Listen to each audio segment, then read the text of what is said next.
నమస్కారం. మొన్ననే వచ్చిన క్యాబినెట్ డిసిషన్ ప్రకారంగా సుమారు ఒక 10 పీపీపీ మోడ్లో వైద్య కళాశాలలు కన్స్ట్రక్ట్ చేయాలనేసి ఆంధ్రప్రదేశ్ క్యాబినెట్ నిర్ణయించుకుంది. దీంతో పాటు మనం చూసినట్లయితే వైజాగ్ స్టీల్ ప్లాంట్ ప్రైవేటీకరణ కార్యక్రమం కూడా ముందుకెళ్తుంది. ఇలా చూసుకుంటూ పోతే ప్రజల సొమ్ము ఏదైతే ఉందో, ప్రజల ఆస్తులు ఏవైతే ఉన్నాయో కూటమి ప్రభుత్వం అమ్మేస్తున్నట్టుగా కనబడుతుంది. మనం ఈ మొత్తం చూసినట్లయితే ఎపిసోడ్లో తెలంగాణలో వచ్చిన మెడికల్ కాలేజెస్, కొత్తగా కన్స్ట్రక్ట్ చేసిన మెడికల్ కాలేజెస్ ఏవైతే ఉన్నది మొత్తం కూడా రాష్ట్ర ప్రభుత్వమే ఆ మెడికల్ కాలేజెస్ని కన్స్ట్రక్ట్ చేయడం మనం చూసాము. కానీ ఆంధ్రప్రదేశ్లో సుమారు 10 మెడికల్ కాలేజెస్లు మనం చూసినట్లయితే ఆదోని, మదనపల్లి, పులివెందల, పెనుకొండ, పాలకొల్లు, అమలాపురం, నర్సీపట్నం, బాపట్ల ఇలా చూసుకుంటూ పోతే సుమారు ఒక 10 మెడికల్ కాలేజ్ని పీపీపీ మోడ్లో, అంటే పబ్లిక్ ప్రైవేట్ పార్ట్నర్షిప్ మోడ్లో కన్స్ట్రక్ట్ చేయాలనేసి వారు మొత్తం నడపాలనేసి వాళ్ళు చూస్తున్నారు. ప్రభుత్వం ఒక డిసిషన్ తీసుకున్నట్టుగా మనం చూస్తూ ఉన్నాం. ఈ మొత్తం ఎపిసోడ్లో ప్రజల ఆస్తులు ఏవైతే ఉన్నాయో, ప్రభుత్వ ఆస్తులు, ప్రజల ఆస్తులు అవన్నీ కూడా అమ్మడానికి కూటమి ప్రభుత్వం చూస్తున్నట్లుగా మనం భావించవచ్చు. ఎందుకంటే సుమారు అక్కడ రోడ్లు కానివ్వండి, అక్కడ ల్యాండ్, ముఖ్యంగా ల్యాండ్ కానివ్వండి, ఇన్ఫ్రాస్ట్రక్చర్ కానివ్వండి, అక్కడ ఎలక్ట్రిసిటీ కానివ్వండి, ఇలా చూసుకుంటూ వాటర్ ఫెసిలిటీస్ అక్కడ మొత్తం చూసుకున్నట్లయితే అది గవర్నమెంట్ నుంచే వస్తుంది.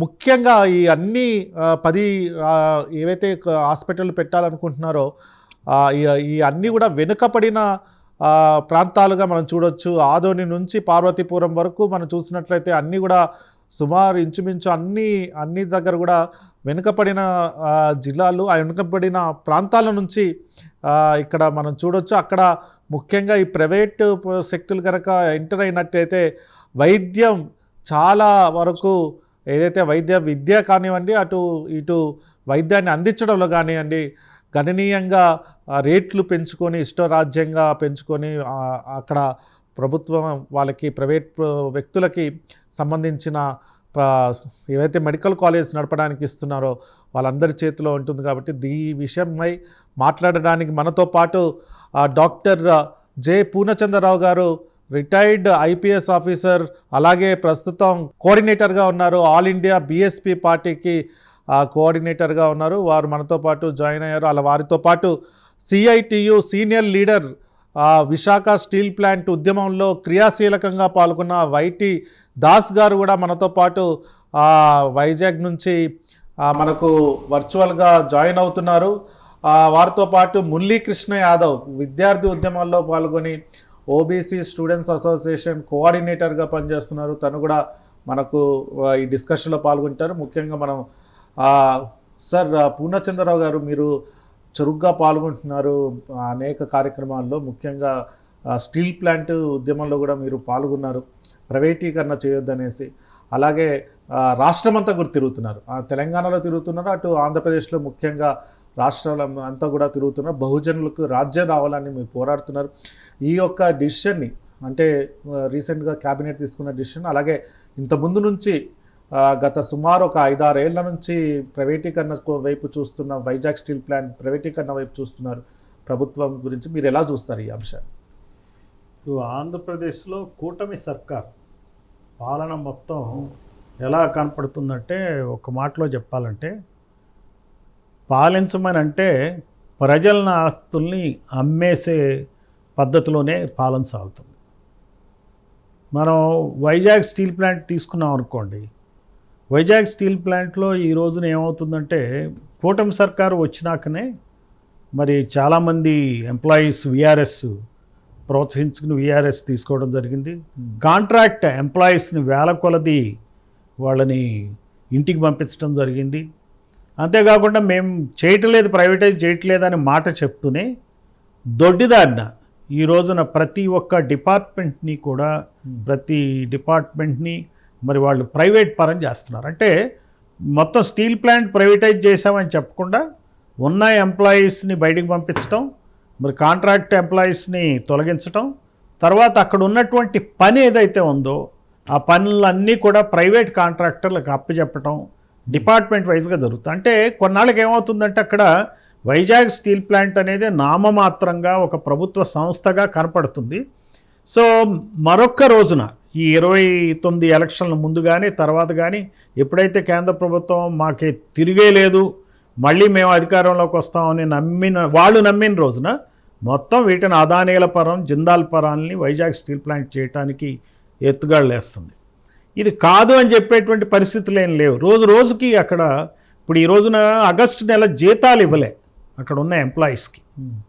దాదాపుగా 420% జీతాలు వాళ్ళకి ఇంకా అందలే. అంటే 420% జీతాలు అంటే ఏంటి అర్థం అంటే ఒక జీతం అందకపోతే 100% అనుకోండి. 4.2 శాలరీస్ ఇంకా వాళ్ళు బాకీ ఉన్నారు. అంటే 4.2 శాలరీలు ప్రతివాడికి బాకీ. ఒక్కొక్కసారి 80% ఇస్తున్నారు, ఒక్కొక్కసారి 50% జీతాలు ఇస్తున్నారు. ఆ రకంగా 4.2 జీతాలు ప్రతి ఉద్యోగికి అక్కడ రావట్లేదంటే చూడండి ఏ రకంగా పొమ్మనలేక పొగబెట్టినట్టు చేస్తున్నారు. మా ఎంప్లాయీస్ యొక్క మానసిక స్థైర్యాన్ని దెబ్బతీస్తున్నారు. ఇంకో సంఘటన కూడా ఈ మధ్య వెలుగులోకి వచ్చింది. ఏంటంటే ఒక ఎంప్లాయీ తనేదో మామూలుగా ఒక క్యాంటీన్కి పోతూ ఉంటే అతను మామూలుగా డ్యూటీలో వేసుకున్నాల్సిన బూట్లు కాకుండా వేరే బూట్లు వేసుకున్నాడని చెప్పి అతను అది అక్కడ క్యాంటీన్కి పోయే పని, దానికి ఫ్యాక్టరీకి పోయే పని కాదు, పనికి పోయే పని కాదు, ఆ టైంలో వేరే షూస్ వేసుకున్నారని అతను వేధించడం కూడా జరుగుతూ ఉంది. డిసిప్లిన్ యాక్షన్ తీసుకోవటం అంటే ఇంత పగడ్బందీగా అక్కడ చేస్తున్నారు. క్యాప్టివ్ మైన్స్ ఏర్పాటు చేయటం లేదు. ఓ పక్క నక్కపల్లిలో ప్రైవేట్ ఆధ్వర్యంలో స్టీల్ ప్లాంట్ ఏర్పాటు చేయడానికి శరవేగంగా పనులు సాగుతున్నాయి. వాళ్ళకేమో క్యాప్టివ్ మైన్స్ ఇస్తున్నారు. ఇట్లా ఓ పక్కనేమో స్టీల్ ప్లాంట్, ఇంకో పక్కన ఈ వైద్య విద్యని ప్రైవేటైజ్ చేయటం పిడుగులాగా పడింది.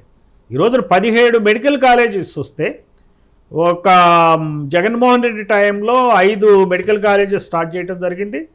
11 మెడికల్ కాలేజెస్ పెండింగ్ ఉంటే ఈ కూటమి సర్కార్ 10 కాలేజెస్ని ప్రైవేటైజ్ చేయడానికి ఈ మధ్య ఆర్డర్లు ఇవ్వడం జరిగింది. గత 2-3 రోజుల క్రితం క్యాబినెట్ తీర్మానం జరిగింది. ఆ ఒక్క కాలేజీ కూడా ఏజెన్సీ ఏరియాలో ఉంది కాబట్టి బీజేపీ గవర్నమెంట్ పట్టుపట్టి ట్రైబల్స్లో వాళ్ళకి పట్టు ఉండాలని చెప్పి దాన్ని ప్రైవేటైజ్ చేయాల. చూడండి మీరు ఎంత క్లియర్గా జరుగుతుందో. రెండోది ఈ 10 మెడికల్ కాలేజెస్ పీపీపీ మోడ్లో కనుక ప్రైవేటైజ్ చేయటం వల్ల 50 సీట్లని సగానికి సగం సీట్లని డబ్బుకు అమ్ముకుంటారు. అంటే క్యాపిటేషన్ ఫీ ఇచ్చిన వాడికి పేమెంట్ సీట్లు అంటారు, ఎన్ఆర్ఐలకు అమ్ముతారు. ఇప్పుడు ఈ మెడికల్ కాలేజెస్ ఎక్కడ శాంక్షన్ అయినా చూడండి. ఊళ్ళ పేర్లు చూస్తే ఆదోని వెనకబడిన ప్రాంతం, ఆ తర్వాత మార్కాపురం వెనకబడిన ప్రాంతం, మదనపల్లి, మరి పులివెందుల, మరి అక్కడ ఇద్దరు సీఎంలు ఉండే పులివెందుల్లో. ఒక ఆయన 6 సంవత్సరాలు పనిచేసి ఇంకో ఆయన 5 సంవత్సరాలు పనిచేసి 11 అయినా అది వెనకబడిన ప్రాంతంగానే నడుస్తుంది. ఎందుకంటే ప్రజలు డెవలప్ కాల, అక్కడ రెడ్లు ధనవంతులు అయ్యారు, మిగిలిన వాళ్ళందరూ పేదలు మరింత పేదలు అయిపోయారు. అందుకని పులివెందుల్లో ఒక మెడికల్ కాలేజీ దాన్ని పీపీపీ మోడల్లో చేస్తున్నారు. అది కాకుండా పెనుగొండ అనంతపూర్లో కూడా దాన్ని మరి పీపీపీ మోడ్లో ప్రైవేట్ వ్యక్తులకు అప్పచెప్తున్నారు. పాలకొల్లులో ఉన్న కాలేజీని ప్రైవేట్ వ్యక్తులకి అప్పచెప్తున్నారు. అమలాపురం అది మొత్తం ఎస్సీస్ ఎక్కువగా పాపులేషన్ కాన్సన్ట్రేషన్ ఉన్న ఏరియా, ఆ ఏరియాలో ఉన్న మెడికల్ కాలేజీని కూడా ప్రజలకు అప్పచెప్తున్నారు. ఇప్పుడు అక్కడ ఎస్సీస్ అంత కాన్సన్ట్రేషన్ ఉన్నప్పటికీ కూడా అమలాపురం రేపు కాలేజీలో ఎస్సీలకు సంబంధించి 15% సీట్లు రావాలనుకోండి, అక్కడ 150 సీట్లు ఉంటాయి. 150 సీట్లో 15 సీట్లు అంటే 15 22-23 సీట్లు ఎస్సీలకు ఇవ్వాలి. కానీ సగం సీట్లు ప్రైవేట్ వ్యక్తులకు అమ్ముతారు కాబట్టి, ధనికులకు అమ్ముతారు కాబట్టి 150లో 75 సీట్లు మాత్రమే మెరిట్ ఆధారంగా ఇస్తారు. కాబట్టి 75లో వీళ్ళకి ఎన్ని సీట్లు వస్తాయండి? ఎస్సీస్కి 7-8 సీట్లు వస్తాయి. మా కాలేజీలో మాకు పెట్టి కాలేజీ మాకు సీట్లు రావు, బయట ఎన్ఆర్ఐలకి సీట్లు ఇస్తారు. నర్సీపట్నం అదే తంతు. నర్సీపట్నం కూడా ఫారెస్ట్ ఏరియా దగ్గరగా ఉంది, వెనకబడిన ప్రాంతం, అక్కడ కూడా పీపీపీ మోడే. బాపట్లలో కూడా పీపీపీ మోడే. మరి పార్వతీపురం ఇంకా వెనకబడిన ప్రాంతం, అది కూడా ట్రైబల్ ఏరియా ప్రాంతం, అక్కడ కూడా పీపీపీ మోడ్లో ప్రైవేట్ వ్యక్తులకు అప్పచెప్తున్నారు. యాక్చువల్గా జగన్మోహన్ రెడ్డి టైంలో ఈ కాలేజెస్ అన్నిటికీ సైట్ సెలక్షన్ జరిగింది. కొన్ని చోట్ల ఇప్పుడు మదనపల్లి లాంటి ప్రాంతాల్లో బిల్డింగ్స్ కూడా దాదాపుగా పూర్తిగా వచ్చినాయి. ఈ పూర్తిగా వచ్చిన నేపథ్యంలో ప్రైవేటైజ్ చేయటం ఏంటి చెప్పండి. అంటే చంద్రబాబు నాయుడు ప్రభుత్వం, పవన్ కళ్యాణ్ అందులో మరి చేరున్నాడు, బీజేపీ చేరుంది. ఇప్పుడు మీరు తీరా చూస్తే బీజేపీ నాయకుడు కూడా ఒక బీసీ నాయకుడే, కాంగ్రెస్ పార్టీ అధ్యక్షుడు. మరి వీళ్ళ ఆధీనంలో ఈ రోజున మరి బీసీ మంత్రులు 8 మంది ఉన్నారు, ఎస్సీ మంత్రులు 2 ఉన్నారు, ఎస్టీ మంత్రి ఒక్కళ్ళు. అంటే 8, 2, 10, 11 మంది మంత్రులు ఉన్నా 10 కాలేజెస్ వెనకబడిన ప్రాంతాల్లో ప్రైవేటైజ్ చేస్తున్నారు. మరి ఈ బీసీ ఎస్సీ ఎస్టీలు అంటే దాదాపుగా 50% సీట్స్, మరి ఈ బీసీ ఎస్సీ ఎస్టీ వర్గాలకు రావాల్సిన సీట్లో సగం సీట్లు అంటే 25% సీట్లు డబ్బులు అమ్మేస్తున్నారు. మరి ఈ ప్రభుత్వం కళ్ళ ముందే చేస్తుంది. ఆ క్యాబినెట్లో అసలు ఈ మంత్రులు ఎలా ఒప్పుకున్నారో నాకు అర్థం కావట్లేదు. అసలు ఒక కాలేజీని డబ్బు పెట్టి నడిపేటువంటి శక్తి, ఆర్థిక శక్తి ఈ ప్రభుత్వానికి లేదు. కానీ అమరావతి వేల కోట్లు పెట్టి కట్టే శక్తి ఉంది, 3 రాజధానులు కట్టే శక్తి ఉన్నాయి ఈ ప్రభుత్వాలకి. ఏంటండి ఈ అన్యాయం? అసలు ఎక్కడికి పోతున్నాం మనం? అమరావతిలో ప్రజల భూములు తీసుకుని ప్రైవేట్ వాళ్ళకి అప్పచెప్తాం. రేపు ఇన్ఫోసిస్ కావచ్చు, ఇంకోటి కావచ్చు. అలానే స్టీల్ ప్లాంట్లో 27,000 ఎకరాలు ఉంటే, ప్రజల భూములు ఉంటే దాన్ని కూడా అమ్మేసి అది కూడా ప్రైవేట్ వ్యక్తులకు అమ్మేస్తాం, అదానీలు జిందాల్కి అమ్మేస్తాం అంటున్నారు. అట్లనే ఈ 10 మెడికల్ కాలేజీకి సంబంధించి పార్వతీపురంలో భూమి కొదవలేదు ప్రభుత్వానికి. ఇలాంటి చోట ప్రభుత్వం ఇచ్చి నడపలేనంత దయనీయమైన పరిస్థితులు ఈ ప్రభుత్వాలు ఉన్నాయా? మరి సొంతంగా చంద్రబాబు నాయుడు ఆయన హెరిటేజ్ సంస్థని నిర్వహిస్తాడు ఆయన, మరి అక్కడ ప్రాఫిట్స్ వస్తాయి. మరి అదే పద్ధతిలో ఒక స్టీల్ ప్లాంట్ నడపచ్చు, గవర్నమెంటే టేక్ ఓవర్ చేయొచ్చు. స్టేట్ గవర్నమెంట్, సెంట్రల్ గవర్నమెంట్ చేత కాకపోతే స్టేట్ గవర్నమెంట్ చేయొచ్చు కదా. ఎందుకు కొరుక్కోదండి ఈ దీన్ని? సేమ్ స్టీల్ ప్లాంట్ని 30,000 కోట్లకి రేపు అదానీకో అంబానీకో అమ్మే బదులు 30,000 కోట్లు ఇచ్చి స్టీల్ ప్లాంట్ని స్టేట్ గవర్నమెంటే నడపచ్చు. అలాగే 10 కాలేజీలు నడపచ్చు. కానీ ఇక్కడ వీళ్ళ ఉద్దేశం ఏంటంటే ప్రజలకు సేవ చేయటం కాదు. ఈ రోజున ఆంధ్రప్రదేశ్ ప్రభుత్వం ఇదే కాదండి, డిఎస్సి టీచర్ల రిక్రూట్మెంట్లకు కూడా మామూలుగా మెరిట్ లిస్ట్ ఇచ్చినాక సెలక్షన్ లిస్ట్ ఇస్తారు. ఆ సెలక్షన్ లిస్ట్ ప్రకారం మరి కాల్ లెటర్స్ పంపించి వాళ్ళకి ఉద్యోగాలు ఇస్తారు. ఈ రోజున సెలక్షన్ లిస్ట్ ఇవ్వకుండా గోప్యంగా కాల్ లెటర్స్ ఇచ్చి ఉద్యోగాలు ఇస్తానికి ఈ ప్రభుత్వం పూనుకుంది. అంటే ప్రజల కోసం ఈ ప్రభుత్వాలు పనిచేయట్లా, వాళ్ళ కోసమే పనిచేస్తున్నారు. ఇది చాలా అన్యాయం, దీన్ని ఖండిస్తున్నాం. సార్ దాస్ గారు, మీరు స్టీల్ ప్లాంట్ ఉద్యమంలో చాలా అనేక రోజుల నుంచి పాల్గొంటున్నారు. ఉద్యమం ప్రైవేటీకరణకి వ్యతిరేకంగా ఉద్యమాల్లో పాల్గొంటున్నారు. మీరు ఎలా చూస్తారు సార్ ఈ ప్రైవేటీకరణ మొత్తం ఈ బడుగు బలహీన వర్గాలకు ఎలాంటి రకంగా ఇంపాక్ట్ ఉండబోతుంది? ఫ్యూచర్ తరానికి, ముఖ్యంగా ఫ్యూచర్ జనరేషన్కి ఎలా ఇంపాక్ట్ అవబోతుంది? విశాఖ ఉక్కు కర్మాగారం అనేది 2021 జనవరిన ప్రకటించారండి. స్ట్రాటజిక్ షేర్ 100% అని. అప్పటి నుండి ఇప్పటి వరకు పోరాడుతూనే ఉన్నాము. ఇప్పుడు పరిస్థితి ఏంటంటే పెన్నమ్మి నుండి పొయ్యిలో పడినట్టు అయిందండి. ఎందుకంటే కూటమి సర్కారు వస్తే కేంద్ర ప్రభుత్వానికి వ్యతిరేకంగా నిలుస్తుంది అనేటువంటి హోప్స్ తోటి జగన్మోహన్ రెడ్డి గారు ఎదిరించలేకపోతున్నారు. కాబట్టి కూటమి నేతలు ఎదిరిస్తారు, స్టీల్ ప్లాంట్ రక్షిస్తామని హామీ ఇచ్చారు. కాబట్టి ఎన్నికల్లో భారీ మెజార్టీగా గెలిపించడం జరిగింది. దానికి భిన్నంగా జరుగుతుందండి ఈరోజు. కార్మికులకు ఏవైతే ఇచ్చిన హామీలు ఉన్నావో ఆ హామీలు అనేది నెరవేరలేదు. ఇప్పటికి కూడా ఒక్కొక్క కార్మికుడికి 15,000 నుండి 25,000 వరకు కోత విధించారు. దాదాపు 1 year నుండి పూర్తి జీతాలు చెల్లించడం లేదు. ఇందాకనే పూర్ణచంద్రరావు గారు చెప్పినట్టు 400% పైగా ఇంకా పెండింగ్ లో ఉంది. రెండోది గనులు కేటాయిస్తామన్నారు. విశాఖకు గనులు కేటాయించకుండా ఇంకా స్టార్ట్ చేయనటువంటి మిట్టల్ స్టీల్ ప్లాంట్కే గనులు ఇవ్వాలని కేంద్ర మంత్రిని మన ఎంపీలు కలవడం జరిగింది. ఇది చాలా సిగ్గుచేటండి. అంటే ఇది చాలా బాధాకరమైన విషయం. ఎందుకంటే తెలుగుదేశం పార్టీ తెలుగు ప్రజల ఆత్మగౌరవం కోసం పుట్టింది అనేటువంటి నినాదాన్ని ఈరోజు ఢిల్లీలో తాకట్టు పెట్టే చేసే కార్యక్రమం అనేది ఈరోజు జరుగుతుంది. అలాగే పవన్ కళ్యాణ్ గారు కూడా ఎన్నికల ముందు హామీ ఇచ్చారు, స్టీల్ ప్లాంట్ రక్షిస్తాము, సొంత గనులు కేటాయిస్తామని, అలాగే నిర్వాసితులకు న్యాయం చేస్తామని. కానీ ఈ రోజు నిర్వాసితులు ఇంకా 8,000 మంది నిర్వాసితులకు ఉద్యోగాలు రావాలండి. ఇప్పటికీ ఆ ఉద్యోగ కల్పనకు జరగలేదు. అంతేకాదు కాంట్రాక్ట్ లేబర్ని ఇప్పటికీ 5,000 మందిని తొలగించారండి. అంటే ఏ చట్టాలు కూడా వర్తించకుండా, అమలు చేయకుండా నిర్దాక్షిణ్యంగా బ్రిటిష్ హయాంలో మేము చూడలేదు, కానీ బ్రిటిష్ హయాంలో కంటే ఇప్పుడు నిర్బంధం అనేది విశాఖపట్నం స్టీల్ ప్లాంట్ లో కార్మికులు తొలగింపులో కానీ అవుట్సోర్సింగ్ లో కానీ శరవేగంగా జరుగుతుంది. అంటే ఈ విధంగా కాంట్రాక్ట్ లేబర్ని 5,000 మందిని తీసివేయడం జరిగింది. అంతేకాదు పర్మనెంట్ కార్మికులని ఇప్పటికే మొదటి విఆర్ఎస్ గా 1,225 మందిని, అలాగే రెండవసారి 625 మందిని తీయడం జరిగింది. అంటే ఈ విధంగా తీస్తూ రెండో వైపు జార్ఖండ్, ఛత్తీస్గఢ్, ఒరిస్సా నుండి కాంట్రాక్ట్ కార్మికులుగా తీసుకొని రన్ చేసే కార్యక్రమం జరుగుతుంది. అంటే ఏం జరుగుతుంది స్టీల్ ప్లాంట్ అంటే వాళ్ళ లక్ష్యం ఏదైతే ఉందో, ఏదైతే 11,440 కోట్లు ఇచ్చాము ప్యాకేజ్ అనే పేరుతోటి ఈరోజు మొత్తం స్టీల్ ప్లాంట్ ని 46 విభాగాలని ఈరోజు ఈఓఏ పేరుతోటి మొత్తం అవుట్ సోర్సింగ్ కాంట్రాక్టీకరణ జరగడానికి ముందుకెళ్తుంది. ఇదే జరిగితే అతి తక్కువ కాలంలో విశాఖ ఉక్కు కర్మాగారం అనేది ప్రైవేటీకరణకి ఇంకొక అడుగు ముందుకేసినట్టుగా మనం భావించాలి. కాబట్టి దీనికి వ్యతిరేకంగా పోరాట కమిటీ కూడా కొన్ని నిర్ణయాలు చేయడం జరిగింది. స్థానికంగా నివసిస్తున్న ప్రజల్ని చైతన్యవంతం చేసి ఈ విశాఖ ఉక్కు కర్మాగారంలో వాళ్ళని భాగస్వాములు చేయాలని, అంటే ఏ విశాఖ ఉక్కు కర్మాగారం వస్తే తెలుగు ప్రజలకు భవిష్యత్తు ఉంటుందని ఆశించారో, ఏ విశాఖ ఉక్కు కర్మాగారంలో వాళ్ళ ట్యాక్స్ తోటి కట్టారని భావిస్తారో, ఏ విశాఖ ఉక్కు కర్మాగారం ప్రభుత్వ రంగ సంస్థలో ఉంటే వారి బిడ్డలకు, వారి మనమలకు, మునిమలకు ఉద్యోగం వచ్చే అవకాశం ఉందని భావించేటట్టు ప్రచారం నిర్వహించి మరోసారి ప్రజల్లో విశ్వాసం కలిగించి ఈ కూటమి ప్రభుత్వానికి వ్యతిరేకంగా పెద్ద ఎత్తున ఉద్యమించాలని అనుకోవడం జరిగింది. మరి ఈ రోజు స్థానికంగా ఉన్నటువంటి ఎమ్మెల్యే అయినటువంటి తెలుగుదేశం పార్టీ అధ్యక్షుడు పల్లా శ్రీనివాస్ గారు ఒక బహుజన బిడ్డ, అంటే బీసీ బిడ్డ, ఎన్నికల ముందు నేను బీసీ బిడ్డను, బీసీ హక్కులు రక్షిస్తాను అన్నటువంటి ఆయన ప్రసంగాలు, ఆయన పాటలు వింటే ఈ రోజు దానికి భిన్నంగా జరుగుతుందండి. అంటే ఒక పక్కేమో ప్రైవేటీకరణ జరుగుతుంది మొత్తం దేశవ్యాప్తంగా, రాష్ట్ర వ్యాప్తంగా, రెండో వైపు ఉన్న ప్రభుత్వ రంగ సంస్థలని ప్రైవేటీకరణ చేస్తే బీసీ రిజర్వేషన్లు ఏమవ్వాలి?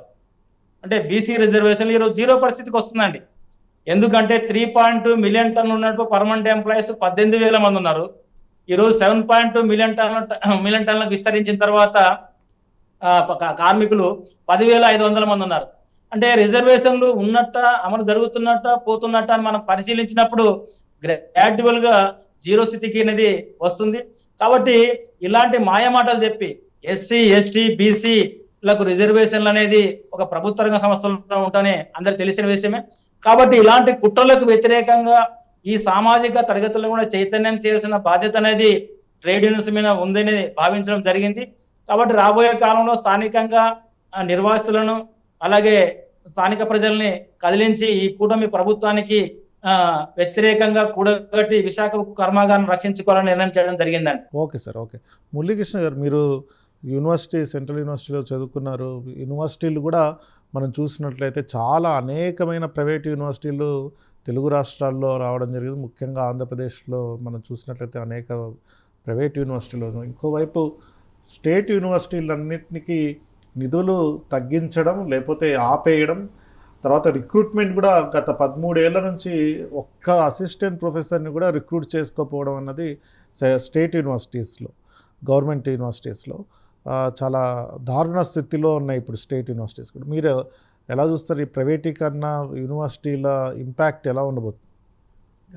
ముందుగా ప్రైమ్ నైన్ వ్యూవర్స్ అందరికీ నమస్కారం. కిరణ్ గారు, ఆంధ్ర, తెలంగాణకి ఒకటేసారి దగ్గరగా 2 రాష్ట్రాలకు కలిపి ఒక 20 మెడికల్ కాలేజీలు శాంక్షన్ అయ్యాయి. ఇక్కడ కేసీఆర్ ప్రభుత్వం ఆ కాలేజీలన్నిటికీ కూడా సొంతంగా అసలు సెంట్రల్ గవర్నమెంట్ మీద డిపెండ్ అవ్వకుండా కంప్లీట్గా ఓన్లీ స్టేట్ ప్రభుత్వ, రాష్ట్ర ప్రభుత్వ భాగస్వామ్యంతో కంప్లీట్గా వాళ్ళ సొంత ఫండ్తో కన్స్ట్రక్షన్ స్టార్ట్ చేసింది అండ్ సక్సెస్ఫుల్గా రన్ చేస్తోంది. బట్ ఇక్కడ ఆంధ్ర ప్రభుత్వం చూడండి, జగన్ హయాంలో 5 కాలేజీలని జగన్ ప్రభుత్వం కట్టించింది అండ్ అవి రన్ అవుతున్నాయి. కానీ కూటమి ప్రభుత్వం మీద ప్రజలు ఎంతో ఆశ పెట్టుకున్నారు. మన ఎస్పెషల్గా బడుగు బలహీన వర్గాలైన స్టూడెంట్స్ అన్నీ కూడా ఇప్పుడు దగ్గరగా 10 కాలేజీలు ఏవైతే ఇందాక పూర్ణచంద్రరావు సార్ గారు క్లియర్గా చెప్పారు, ఏవైతే 10 కాలేజీలు ప్రైవేటీకరణ పీపీపీ భాగస్వామ్యంతో ప్రైవేటీకరణ చేయబోతున్నారో అవన్నీ కూడా రూరల్ ఏరియాస్లో ఉన్నాయి. సో అక్కడ ఎక్కువగా పాపులేషన్ ఎస్సీ పాపులేషన్, కొన్ని జిల్లాల్లో ఎస్సీ పాపులేషన్ ఎక్కువగా ఉండింది, కొన్ని జిల్లాల్లో ఎస్టీ పాపులేషన్ ఎక్కువగా ఉండింది, కొన్ని జిల్లాల్లో ఓబీసీ పాపులేషన్ ఎక్కువగా ఉండింది. ఈ 3 కమ్యూనిటీస్ కూడా వల్నరబుల్ సెక్షన్కి సొసైటీస్ అండ్ ఈ సెక్షన్స్ నుంచి వచ్చే విద్యార్థులందరూ కూడా అసలు ఎకనామిక్గా చాలా వెనుకబడి ఉన్నారు. సో మెడికల్ విద్య అంటే ఇప్పుడు ఈ రోజుల్లో మనం చెప్పాల్సిన అవసరం లేదు. మినిమం చాలా కాస్ట్లీయెస్ట్ ఎడ్యుకేషన్ అంటే మెడికల్ విద్యనే ఈ రోజుల్లో. అండ్ ఇప్పుడు ఈ కాలేజీలన్నీ కూడా గవర్నమెంట్ అండర్లో ఉంటే వాళ్ళకి ఈజీగా ఈ మెడికల్ విద్య అనేది అఫోర్డబుల్గా ఉంటుంది. కానీ ఇవి ప్రైవేటీకరణ చేస్తే ఇందులో ఎన్ఆర్ఐ కోటా సీట్లు అని చెప్పేసి, ఇంకా అండ్ మేనేజ్మెంట్ సీట్స్ అని చెప్పేసి, బి కేటగిరీ సీట్స్ అని చెప్పేసి అమ్మేసుకుంటారు వీళ్ళు ఈజీగా. సో ఈ అమ్ముకోని పరిస్థితి, ఈ ఏదైతే పరిస్థితులు ఉన్నాయో అందులో మినిమం 50 లక్షల నుంచి ₹1 కోటి దాకా బిజినెస్ జరుగుతుంటుంది. మన ఈ వెనుకబడిన బడుగు బలహీన వర్గాల ప్రజలు ఈ 50 లక్షల నుంచి ₹1 కోటి పెట్టి కొనుక్కోగలరా అంటే వీళ్ళ ఉద్దేశం ఏంటి? అసలు ప్రజలు కూటమి ప్రభుత్వాన్ని మాకేదో మంచి చేస్తారు, మాకేదో బెనిఫిట్ చేస్తారు అని చెప్పేసి వీళ్ళు కూటమి ప్రభుత్వాన్ని ఎన్నుకున్నారు. జగన్ ప్రభుత్వాన్ని పక్కన పెట్టి ఒకసారి జగన్ గవర్నమెంట్ని చూసాము, మళ్ళీ ఒకసారి చంద్రబాబు ఏదైతే ఫ్యూచర్ విజన్ ఉందో మాకేదో చేస్తారన్న ఉద్దేశంతో చంద్రబాబు గవర్నమెంట్ని కూటమి ప్రభుత్వంతో అలాంగ్ విత్ పవన్ కళ్యాణ్తో పాటు వచ్చారు. ఒకసారి నేను ఒక స్లోగన్ చూశానండి, జాబు కావాలంటే బాబు రావాలి అని చెప్పేసి. బాబు ఒకసారి వచ్చారు, పోయారు. జగన్ వచ్చారు, ఎంతో కొంత చేశారు. మళ్ళీ ఇప్పుడు ఇదే చంద్రబాబు గారు పవన్ కళ్యాణ్తో అండ్ అలాంగ్ విత్ సెంట్రల్ గవర్నమెంట్లో ఉన్న బీజేపీతో పాటు కలిసి వచ్చారు. కానీ వీళ్ళు ఏం చేస్తున్నారు?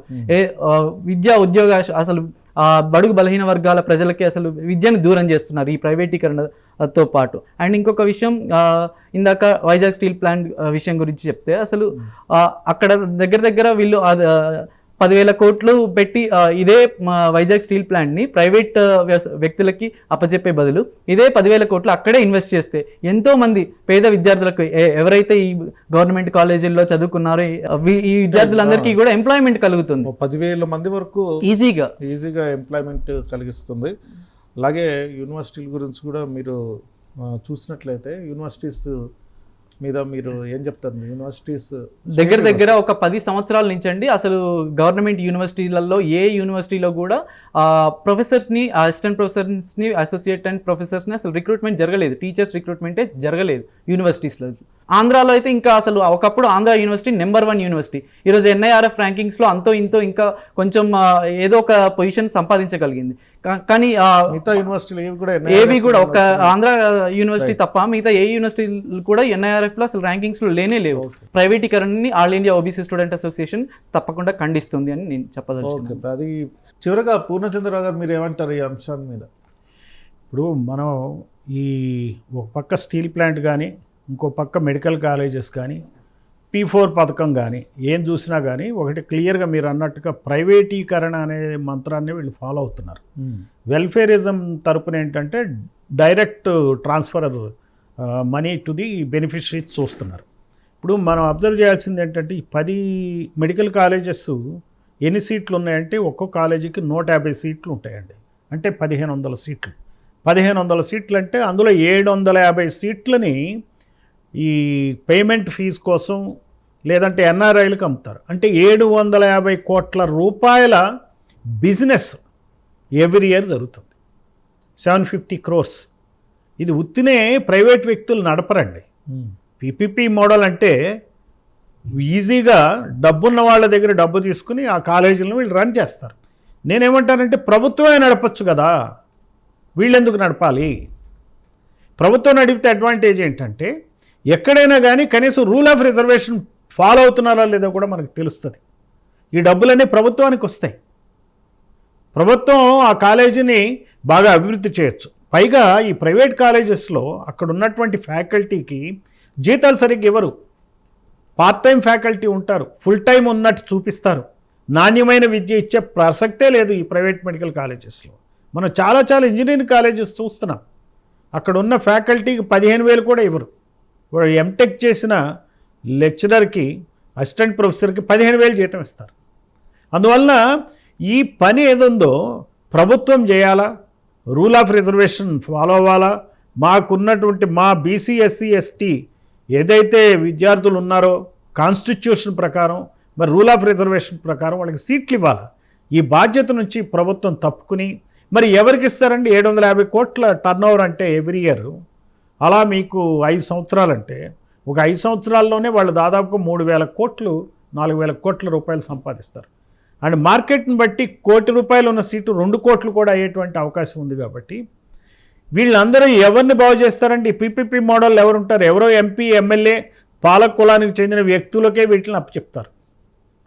అటు రెడ్డి కానీ ఇటు కమ్మ కానీ వాళ్ళకే అప్పచెప్తారు. మనం చూద్దాం అందులో ఎస్సీలు ఉంటారా, ఎస్టీలు ఉంటారా, బీసీలు ఉంటారా అంటే ఉండే ప్రసక్తి లేదు.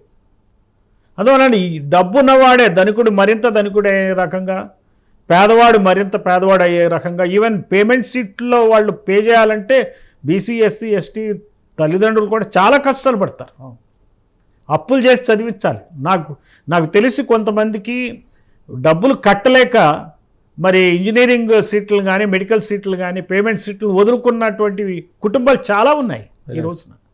సో మీరు P4 చెప్పున 250 బంగారు కుటుంబాలు చేస్తారంటున్నారు కదా, దాని బదులు ఈ విద్య ద్వారా వాళ్ళని బంగారు కుటుంబాలు చేయండి. అట్లనే స్టీల్ ప్లాంట్ ఈ రోజున చూస్తే అప్పులు ఉన్నాయని చెప్పి 30,000 కోట్ల రూపాయలు అప్పులు ఉన్నాయి. అప్పులు లేని స్టీల్ ప్లాంటే లేదు ఈ దేశంలో. దాదాపుగా టాటా స్టీల్ ప్లాంట్ కానీ జిందాల్ స్టీల్ ప్లాంట్ కానీ ఏ స్టీల్ ప్లాంట్ అయినా 2 లక్షల కోట్ల అప్పులు ఉన్నాయి. అండ్ భూషణ్ స్టీల్స్కి 45,000 కోట్ల రూపాయలు అప్పు ఉంటే దాన్ని రైట్ ఆఫ్ చేసింది ఈ ప్రభుత్వం. సో అప్పు కోసం అప్పులు ఉన్నాయని స్టీల్ ప్లాంట్లు అమ్మటం ఏంటి చెప్పండి? బ్యాంక్రప్ట్ చేసి మరి అమ్మటానికి ప్రయత్నిస్తున్నారు. ఈ కూటమి ప్రభుత్వం చేసేటువంటి ఏదైతే అన్యాయమైన కార్యక్రమాలు ఉన్నాయో ప్రజలు గమనించాలా. All India Bahujan Samaj party వీళ్ళ ఆట కట్టించడానికి ఉద్యమిస్తుందని చెప్పి ఈ సందర్భంగా తెలియజేస్తున్నాను. మరి మీరు నాకు ఈ అవకాశం ఇచ్చినందుకు ప్రైమ్9 వారికి కూడా నా ధన్యవాదాలు. Thank you. ఈ వారం అధికారం చర్చలో చూసినట్లయితే ప్రపంచవ్యాప్తంగా మనం చూస్తున్నాము కొత్త ట్రెండ్ మొదలైంది. వెల్ఫేర్ ఇంతకుముందు క్యాపిటలిజం వైపు వెళ్ళిన కంట్రీస్ అన్నీ కూడా ఇప్పుడు వెల్ఫేర్ పాలిటిక్స్ వైపు వెళ్తున్నట్టుగా చూస్తున్నాము. వెల్ఫేరిజం అన్నది ప్రపంచవ్యాప్తంగా మళ్ళీ కూడా పుంజుకుంటుంది. దేశవ్యాప్తంగా కూడా మనం చూసినట్లయితే ప్రైవేటీకరణకు వ్యతిరేకంగా అనేక ఉద్యమాలు జరుగుతున్నాయి. రాష్ట్రంలో ముఖ్యంగా ఆంధ్రప్రదేశ్ రాష్ట్రంలో ప్రైవేటీకరణకి బాబు పేరు చెప్తేనే ప్రైవేటీకరణకి మారు పేరుగా చెప్పుకుంటాం, కార్పొరేట్ బాబు అని కూడా పిలుచుకుంటాం. అలాంటిది ఇప్పుడు కనుక విద్యని, నాణ్యమైన విద్య ఏదైతే ఉందో అలాగే ఉపాధిని, ఈ రెండింటిని కూడా ప్రజలకు అందించకపోతే కనుక మళ్ళీ కూడా ప్రజలు గుణపాఠం చెప్తారు. ఇలా చూసుకుంటూ పోతే ఈ ప్రైవేటీకరణకు వ్యతిరేకంగా అనేక ఉద్యమాలు పుట్టుకొస్తున్నాయి. ముఖ్యంగా మనకు అనేక సంఘాలు, CITU కానీ ఇలాంటి సంఘాలు, అనేక సంఘాలు, విద్యార్థి సంఘాలు, అలాగే ఉపాధ్యాయ సంఘాలతో పాటు కూడా ముఖ్యంగా ఆల్ ఇండియా BSP పార్టీ అక్కడ ఉద్యమాలను నడుపుతున్నారు. ఈ ప్రైవేటీకరణకు వ్యతిరేకంగా నాణ్యమైన విద్య, ఆరోగ్యం, అలాగే ఉపాధిని ప్రజలకు, బడుగు బలహీన వర్గాలకు అందజేయాలనేసి వీరు ఉద్యమాల్లో పాల్గొంటున్నారు. ఇది గనక ఇలాగే ఈ తంతు గనక ఇలాగే కంటిన్యూ అవుతే గనక ప్రజల్లో ఉద్యమం అన్నది ఇంకా దృఢంగా అది ప్రజలు తిరగపడే రోజులు కూడా వస్తాయేమో అన్న స్థాయికి ఈ ప్రైవేటీకరణ అంశాన్ని తీసుకుని వెళ్తున్నారు రాష్ట్రంలో. దీనికి వ్యతిరేకంగా పోరాడాల్సిన అవసరం ఉందని కూడా ఈరోజు జాయిన్ అయిన పూర్ణచంద్రరావు గారు, అలాగే దాస్ గారు, అలాగే మురళీకృష్ణ యాదవ్ గారు కూడా చెప్పడం జరిగింది.